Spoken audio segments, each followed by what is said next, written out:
Johnny Fontana, Real World NF Scorpio, back with another video. Today we're going to be discussing how to develop your SC, your extroverted sensing. All right. So before we do that, let's go ahead and look at a clip really quickly.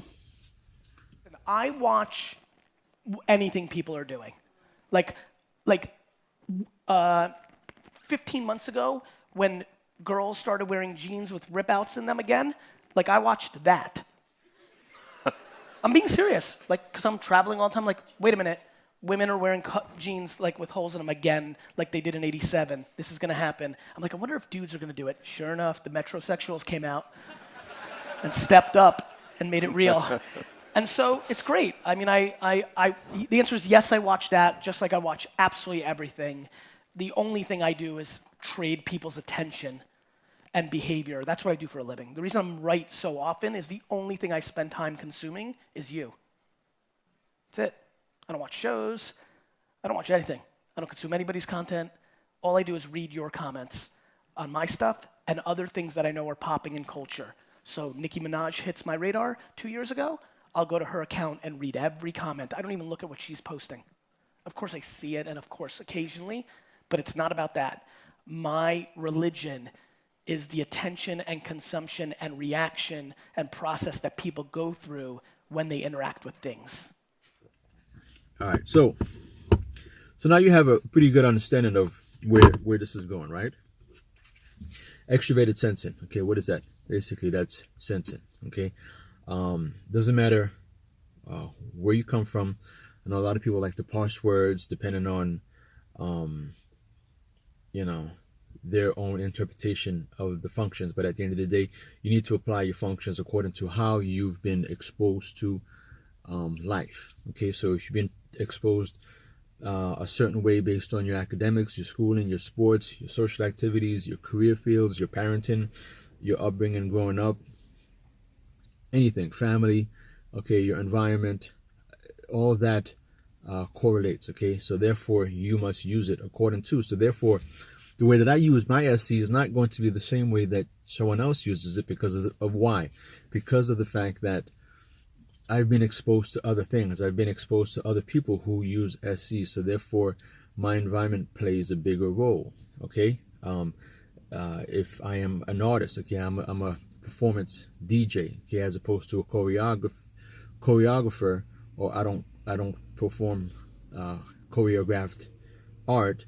So therefore, I need to rely on the energies of people. So therefore, I need to be very visually attentive of their mood, their energies, their body language, and so forth and so on, right? So the thing is, like, I go online, I see, like, again, I do the research, okay? So that's what, the SE is all about. In whatever that you're involved in, you need to do the research. You need to watch videos. So as a DJ, I'm into watching videos on hip-hop, electronic dance music, watching the interviews, reading blogs, reading everything that correlates with the culture. Same thing within MBTI. I'm watching MBTI videos that have to do with cognitive functions and INFJ. I don't go into other traits because I don't function the way they do. So upon watching a lot of these videos, it's like everything seems to be me, how I, and I get it. It's like we sort of project inward with this whole, this is how I use SC, and when I'm with my friend, and then ASCP uses it this way, and then here you go, and I didn't use it, and then I bought shoes and all that stuff. I get it. But at the end of the day, I'll make another video on this, on the need to develop your functions, your cognitive functions, for real world functionality, right? Not necessarily relationships, because relationships will come, right? You think social relationships will follow, okay? So what I mean by is that when it comes to using your SC, it's all senses, right? We all use our sense of smell, sense of sight, sense of hearing, sense of touch, okay? And we now collect all this information, and we make our gut and instinctive assumptions based on what we've experienced, what we've sensed, and so forth and so on. And I know some people say, oh, well, if you're using it based on experience, then you must be this, you must be that. At the end of the day, we are all living. You see what I'm saying to you? I just said because again, it's not an assumption. It's because I know how people think. And that's based on my interaction with other people, because you'll say something and immediately they'll dismiss everything and they'll just catch on. Oh, you said you operate based on your experiences, so then you must be SI or what have you. And I'm like, do you understand that we are in an age where we have to interact with people? We have to remember our interactions. That's how you help people. If you don't remember your experiences when you were helping someone, then you are not able to now figure out how you can better your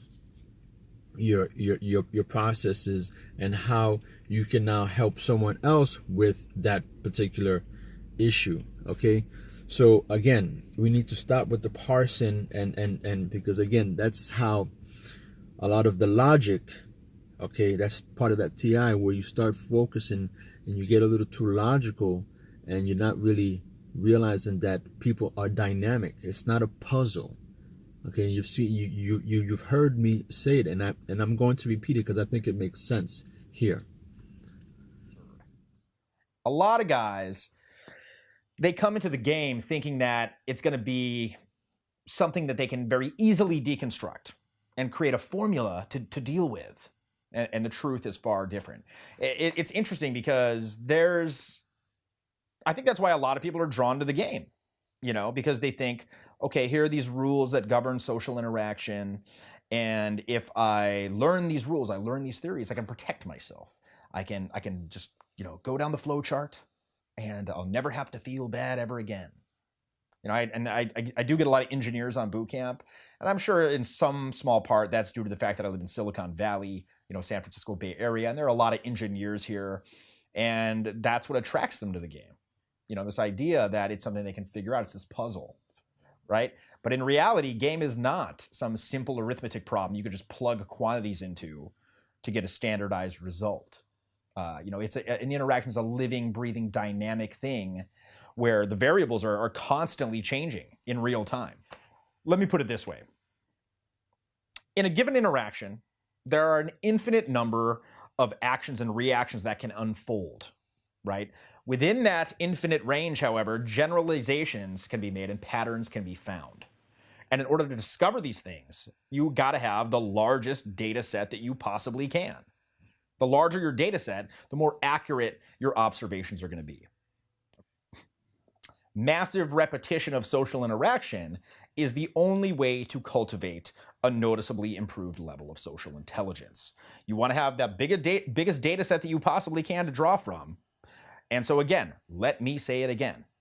Massive repetition of social interaction is the only way to cultivate a noticeably improved level of social intelligence. So you see what I'm saying to you? It's ever living and breathing. So therefore, you cannot just apply and say, oh, well, this is this and this is this. You cannot parse words. So if I'm talking to someone, I'm looking at someone, I'm looking at their body language. And if I'm getting a little too deep, right, and I'm going too far and you start to see them like waving away, it's like, okay, bro, you're going down a path that I wasn't really interested in asking that. Then guess what? You now come back, you catch yourself, you say, okay, let me go somewhere else. And far too many times, again, part of the research is going on online and reading on Reddit and Personality Cafe, because you're doing your research, you're figuring out the trends, you're figuring out what people are talking about, and you start to see people say, oh yeah, how do I stop from going too deep when I'm talking to people? I'm going to ask that question again. How do I prevent myself from going too deep when I'm talking to someone? So there you are aware that you are going too deep, but yet you are refusing to take the appropriate action, right? Like, you are not a robot, you are human. So therefore, but here's the thing, but because you're probably thinking, okay, whoa, but that means that you are, because again, we're holding two different concepts in our minds. I'm getting better at this. Before I used to lose track, but now we're getting better at this now. because of practice, right? So you say to yourself, oh, well, how would you, why would you say that? Because then now you make it seem as if, we're dumb and you're undermining our intelligence and so forth. No, I'm going to relate to it, like in my art, when I'm using SC as a DJ performer. There've been plenty of times when I'm coaching or I'm consulting someone inside the nightclub, and the music manager, okay, we're talking about music as it pertains to my career field, how you I'm not losing my spot. You now have to use everyone involved in the performance, right, at the actual venue, in order to work synergistically together in order to create a better outcome of that performance, right?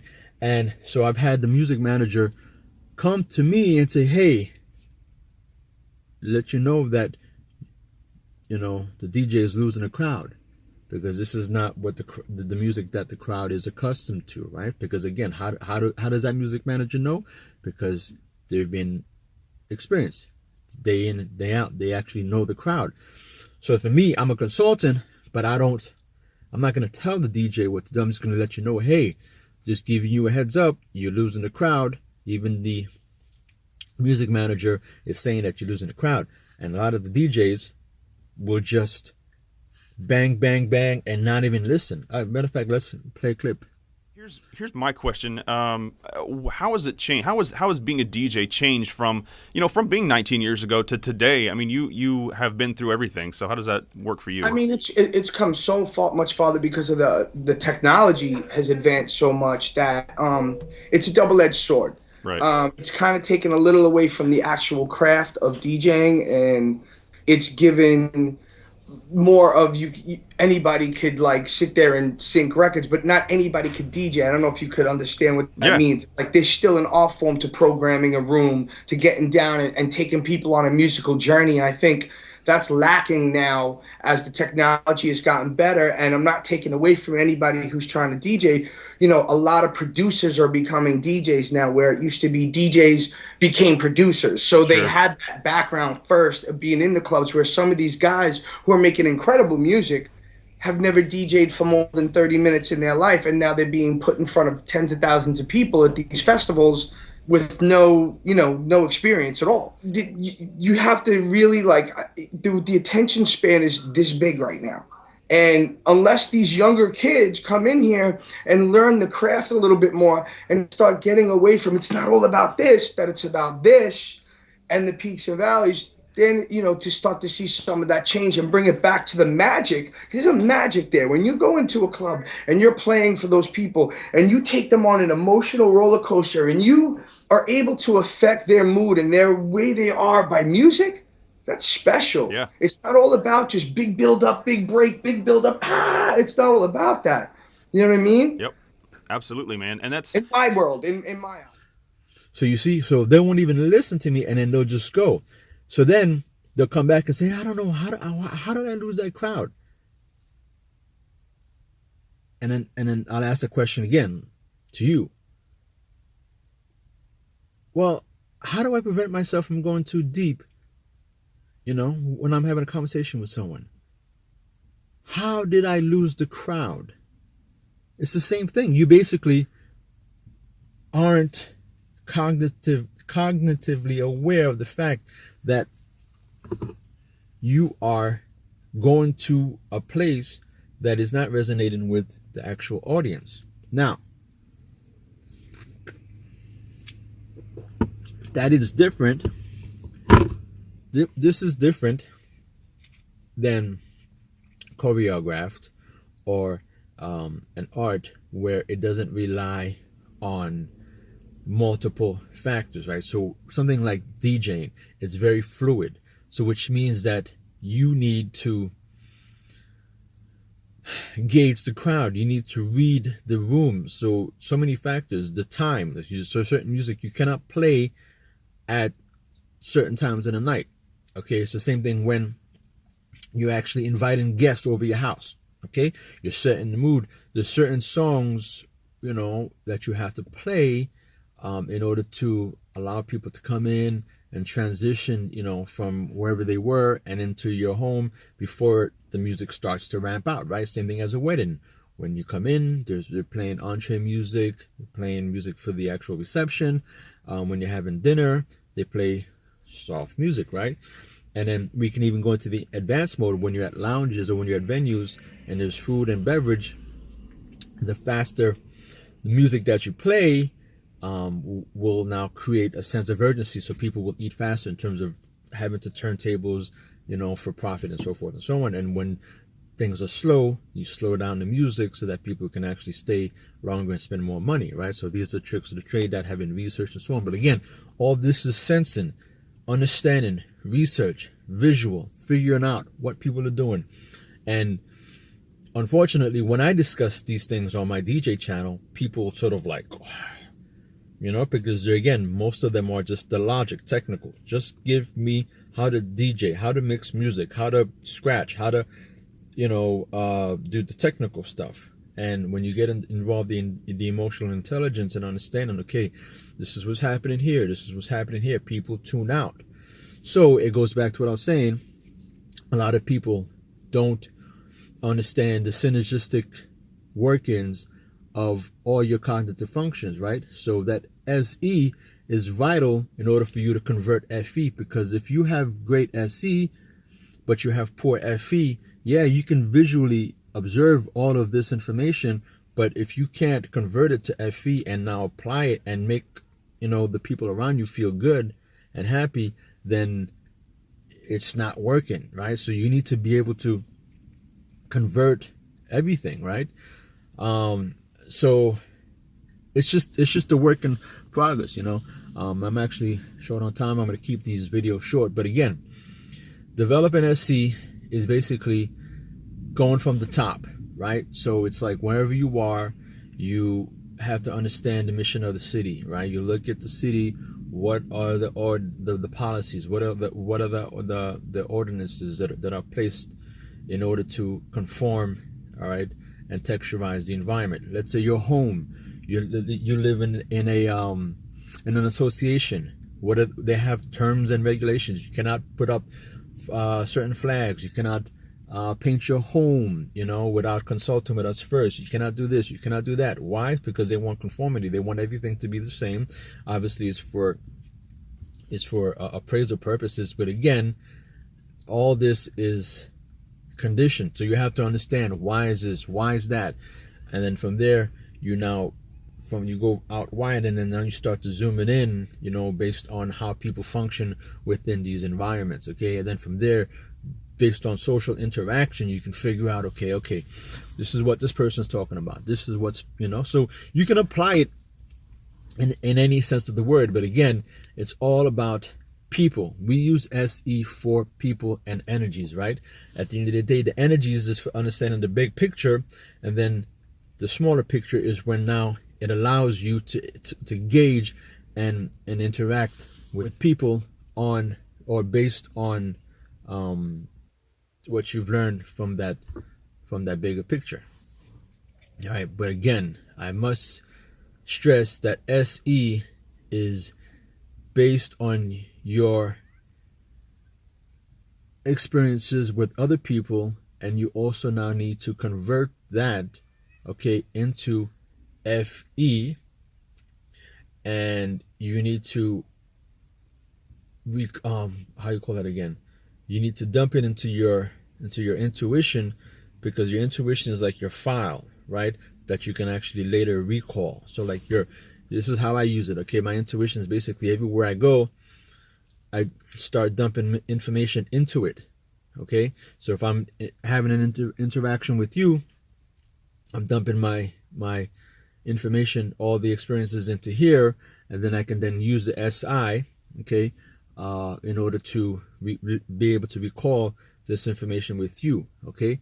But as it pertains to SE, it's all the external happenings I'm recalling, okay? And then I can apply that through my FE as well, okay? So again, it's basically having everything work together, okay?